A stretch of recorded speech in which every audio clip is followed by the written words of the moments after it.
আমার ভাতিজা আমাকে ছোট আব্বু বলে ডাকে, এতে কোনো সমস্যা হবে কিনা? অজু করে আয়না দেখলি অজু ভেঙে যান। নামাজে সিজদা করতে গেলে ছোট বাচ্চা সিজদার জায়গায় বসে থাকলে কোথায় সিজদা দিব? আমি একজনের কাছ থেকে কিছু টাকা ধার নিয়েছিলাম, তার সাথে আমার যোগাযোগ নেই, যোগাযোগ কোনোভাবেই আর করা সম্ভব নয়। এখন আমি কি করতে পারি?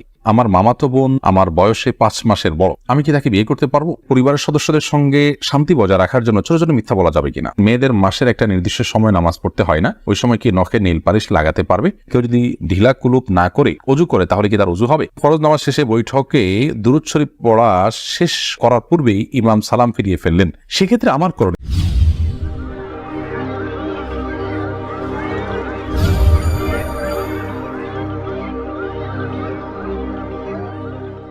প্রশ্ন উত্তর দেওয়ার আলোকিত ভবনে আমরা প্রবেশ করি। তাবিয়াত ইয়াদিকাব্দে লিখেছেন, মেয়েদের মাসের একটা নির্দিষ্ট সময় নামাজ পড়তে হয় না, ওই সময় কি নখে নীল পালিশ লাগাতে পারবে?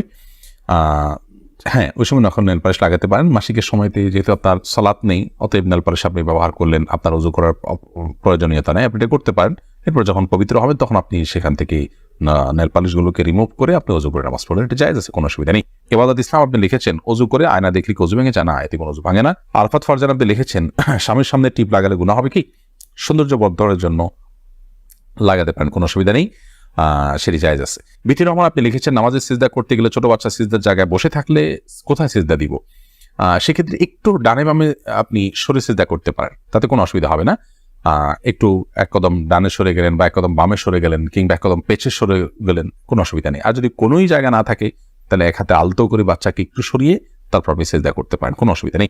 আব্দুল করিম পাটোয়ারি লিখেছেন, ফরজ নামাজ শেষে বৈঠকে দুরূদ শরীফ পড়া শেষ করার পূর্বেই ইমাম সালাম ফিরিয়ে ফেললেন, সেক্ষেত্রে আমার করণীয় কি? ফরজ নামাজের শেষ বৈঠকে ইমাম আপনার দুরূদ শেষ করার আগে যদি সালাম ফিরিয়ে ফেলেন তাহলে আপনি খুব দ্রুততার সাথে দুরূদ শেষ করবেন। আর যদি দুরূদ শেষ করতে অনেক দেরি হয় তাহলে সেক্ষেত্রে কোনো একটা স্টেশনে দাঁড়িয়ে সালাম ফিরিয়ে ফেলবেন, আপনার সালাত হয়ে যাবে ইনশাআল্লাহ। অর্থাৎ যে কোনো একটা জায়গায় অর্থবহ হয়, যেমন আল্লাহুম্মা সাল্লি আলা মুহাম্মাদ ওয়া আলা আলি মুহাম্মাদ শেষ করলেন, পরে আপনি সালাম ফিরিয়ে ফেললেন, কারণ এখানে একটা অর্থবহ বাক্য হয়ে গেল।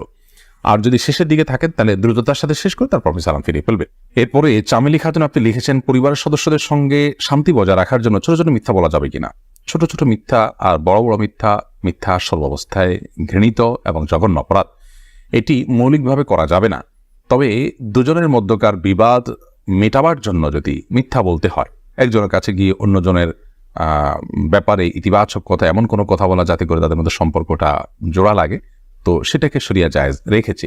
পরিবারের সদস্যদের মধ্যে যদি এরকম কোনো পরিস্থিতি তৈরি হয় তাহলে সেক্ষেত্রে ওই ধরনের মিথ্যা কথা বলা জায়েজ আছে। এছাড়া আপনি খেয়াল খুশি মতো আপনি মিথ্যা বললেন পরিবারের সদস্যদের মধ্যে, তথাকথিত শান্তি বজায় রাখার জন্য এটি জায়েজ নয়, বরং সত্যবাদিতার অভ্যাস আমাদের মধ্যে গড়ে তুলতে হবে। মিথ্যা আজ আমাদের রন্ধ্রে রন্ধ্রে ঢুকে গেছে, যার কারণে আমরা আমাদের কেনাকাটা, আমাদের কাজকাম, আমাদের শিক্ষা জীবন, আমাদের শিক্ষকতার জীবন, আমাদের কর্মজীবন, আমাদের জীবনের প্রতিটা ক্ষেত্রে আজ মিথ্যার সয়লাভ হয়ে গেছে।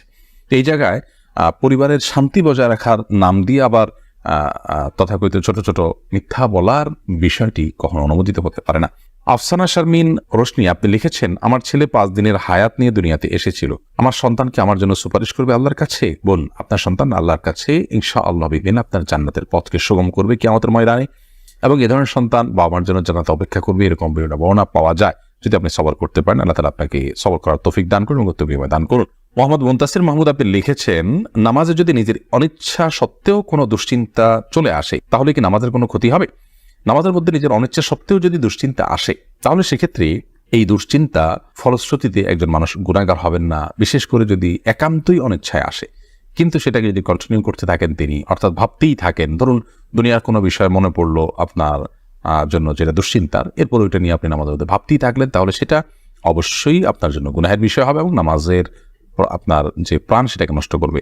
হঠাৎ কোনো দুশ্চিন্তা হলো এবং মুহূর্তের মধ্যে সেটাকে আপনি ভুলে গিয়ে সালাতে মনোযোগী হয়ে গেলেন, তাতে কোনো অসুবিধা নেই, এটা ইচ্ছার বাইরে হয়েছে।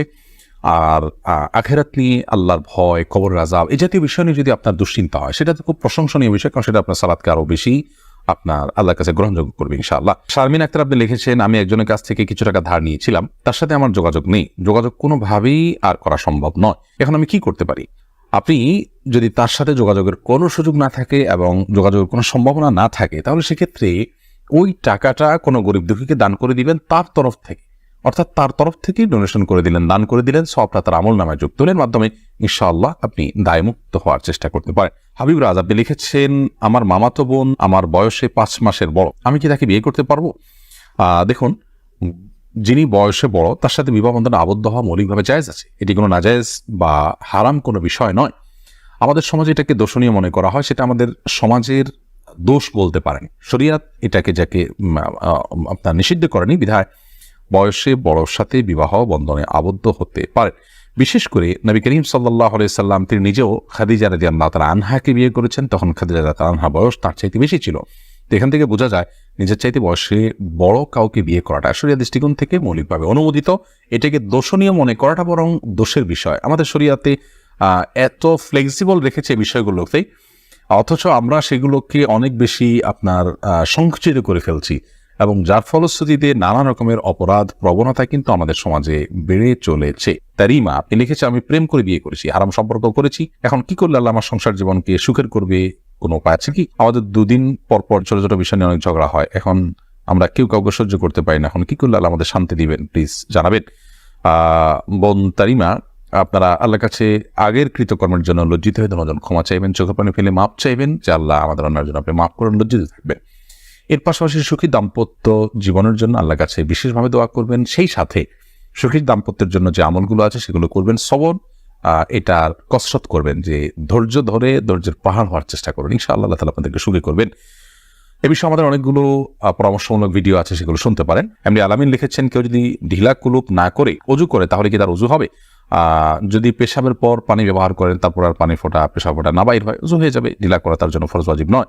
আর যদি আশঙ্কা থাকে তাহলে সেক্ষেত্রে আশঙ্কা দূর করা পর্যন্ত তিনি অপেক্ষা করা বা যেভাবে হোক এটা করা উচিত। তবে ঢিলা কুলুপ না করে পানি ব্যবহার করলেও পবিত্র হয়ে যাবে, অজু করলে নামাজ হয়ে যাবে। আরফাত ফারজান আপনি লিখেছেন, আমি নামাজ পড়ার সময় আমার ছোট বাচ্চা নামাজের সামনে হাঁটাহাঁটি করে, এতে ও বা আমার কোনো গুনাহ হবে না?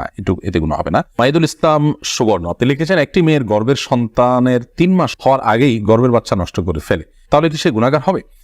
গর্ভের বাচ্চা নষ্ট করা সর্বাবস্থায় অপরাধের কথা, কিন্তু যদি সন্তানের মধ্যে হার্টবিট বা প্রাণ সঞ্চারিত হওয়ার আগেই আপনার কোনো এমন ওজরের ভিত্তিতে সেটি নষ্ট করা হয় যে ওজরটি শরিয়া গ্রাহ্য, যেমন তার ফলশ্রুতিতে মার শরীর বা জীবনের মধ্যে হুমকি আছে, বা বড় কোনো বিপদ হতে পারে, বা বড় কোনো সমস্যা আছে, এরকম কোনো ওজরের ভিত্তিতে যদি এটা করে, তাহলে সেটা ক্ষেত্র বিশেষে ওজরের উপর নির্ভর করে সেটা জায়েজ হতে পারে।